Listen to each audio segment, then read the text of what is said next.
Tibet has, up until now, escaped from China's one-child policy. With a population of just 6 million, it should be exempt. Only minority nationalities of 10 million are, according to China's own ruling, subject to the restrictive birth control program, which is struggling to keep China's population stable at 1.2 billion. However, all that has now changed.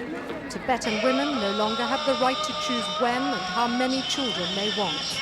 The Chinese have moved from their previously relaxed policy towards Tibetan women to an enforced and coercive family planning program, which is trying to bring them in line with the mainland Chinese.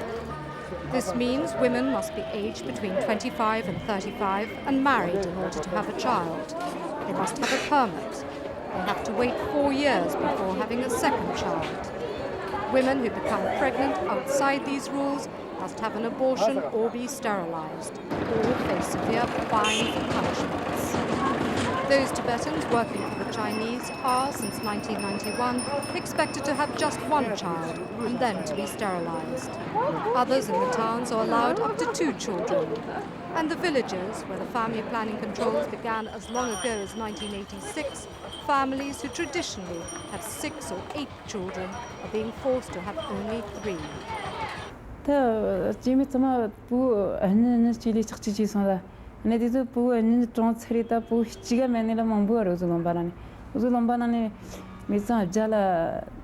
my village, there are about 70 to 80 families.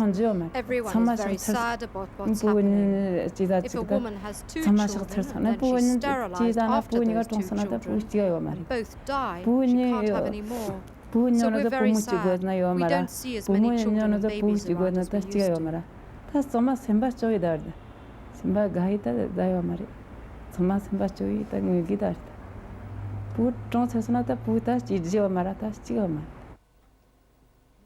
Tibet is a country the size of Western Europe. It has plenty of space for its people. In order for the Tibetan population to remain stable, there needs to be 3 children per family. The Tibetans are happy with a boy or girl, unlike the Chinese, who favor male children. Moreover, the Tibetans have always practiced their own form of birth control. One of the holiest Buddhist countries, it has traditionally attracted large numbers of monks and nuns to join the monasteries and nunneries and maintain religious practices. So, left to their own devices, the Tibetans are unlikely to have a population explosion. The Chinese, who now outnumber the Tibetans by 3 to 2 in their own country, are subjected to the one-child policy, although many hoped by agreeing to move here that the laws would not be so stringent. For the Chinese who have a second child in Tibet, compulsory sterilization is the norm, and now it seems the same goes for Tibetan women. This woman hid in order to have her second child. She works in the government office in Lhasa, where 30 out of 70 Tibetan women have been forcibly sterilized. Only 3 birth permits are issued a year for a workforce of 1,000 people.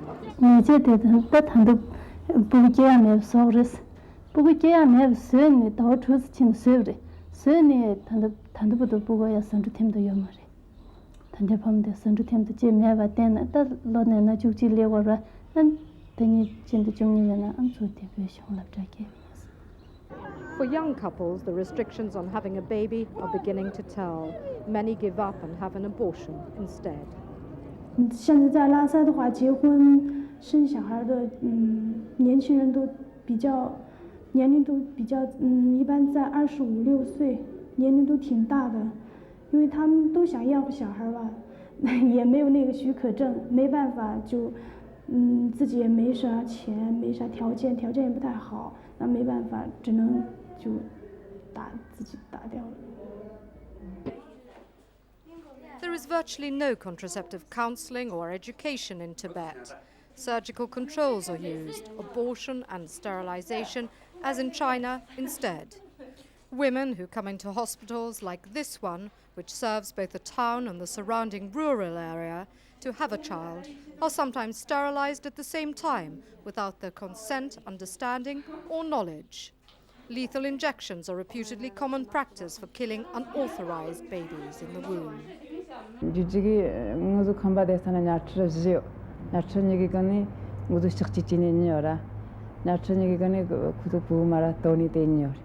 부지가 내들의 계절에 부 그는 아마긴 내 계절에서 개나고는 부근 덱살인데 부지리 부다 돈바니까 안 가는 분야니다 마스기다 말았어. Badly performed operations result in women getting infections, permanent damage, and even dying. There's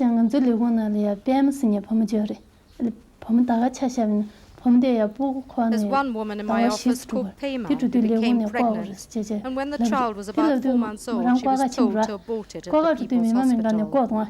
After 8 months, she became very sick and went back to the hospital. The doctors found she was still pregnant, so they did another abortion by injecting her in the stomach. When it was born, the fetus had no arms. That was all the doctors had removed at the first abortion.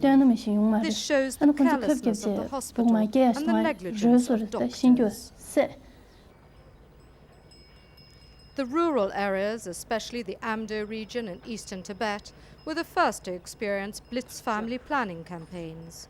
No matter what the age of the women, it seems that the sterilization rule is applied.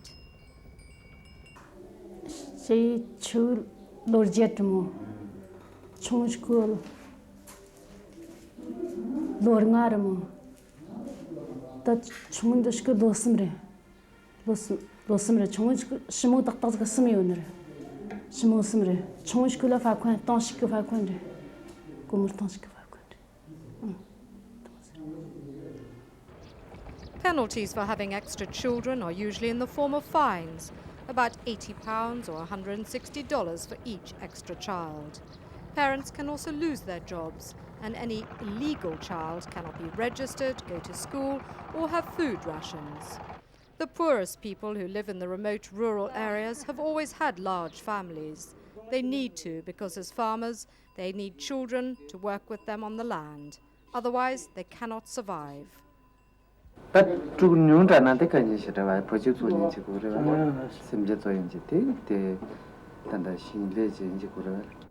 Also, the high infant mortality rate, 150 per 1,000 in some regions, means that women need to get pregnant more often than usual. Here in the Gyatso region, some 350 kilometers from the capital Lhasa, the local hospital's family planning unit carries out over 100 sterilizations annually. Out of 4,000 women of childbearing age, over 1/5 have already been sterilized. In the surrounding villages, where 3 generations of one family live together, the effect on the population is apparent. This woman has had 8 children. Her daughter has had only 3. She's been told a further child will be killed. Officials in the different regions are reported to have a quota system which they have to fill.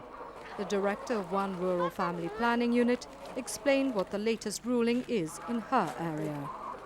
现在我们是这样的，生3个、4个，但是我们现在这个地方的话，生2个、生3个，他就做结扎手术的多。我们每年做结扎手术的100多，最少就是90几，年是这样的。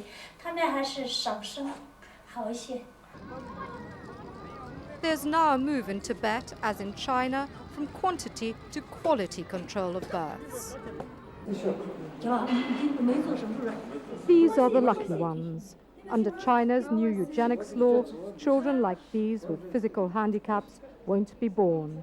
Regarded as imperfect, their genetic defect would be spotted and an abortion carried out. For China is now pursuing quality births to fit in with its stringent one-child-per-family program.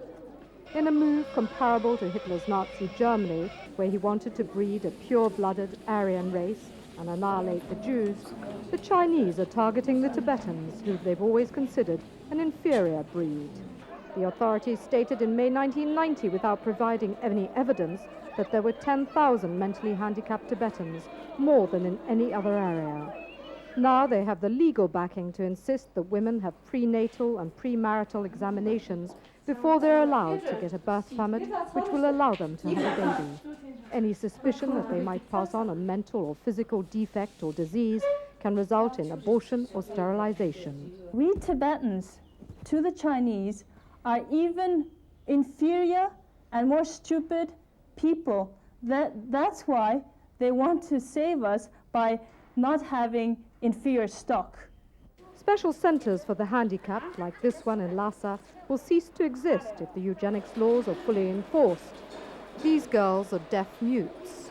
Others have more obvious disabilities, like this girl of small stature. It's virtually impossible for them to find ordinary work because of discrimination, whatever their disability, but here they are provided for, given training, and can earn a living. The new eugenics law will give additional backing to the policy of forced birth control, which is already being implemented in Tibet. 我们中国的话是像那个内地好多大城市都是这样的，检查遗传疾病，能不能你两个能不能结婚要检查嘛。像我们这个西藏比较落后，现在才开始宣传当中。 Nursery schools like this one, already a rarity where Tibetan children are still being taught in Tibetan rather than in Chinese, could disappear in the not-too-distant future, for two reasons. Firstly, because of population control, which could drastically reduce the number of Tibetan children being born. Secondly, because the Tibetans are being made to study Chinese at school to accelerate the process of bringing the Tibetans into line, albeit as second-class citizens in their own land, under the Chinese.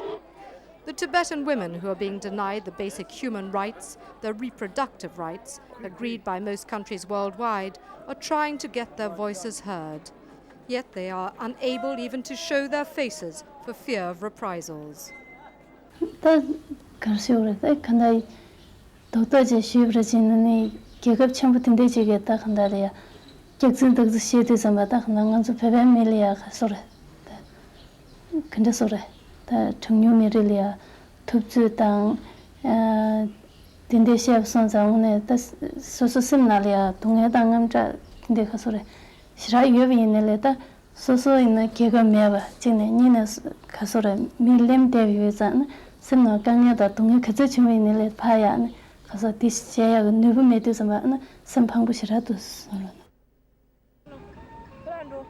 It is estimated that up to 20% of Tibetan women have now been sterilized.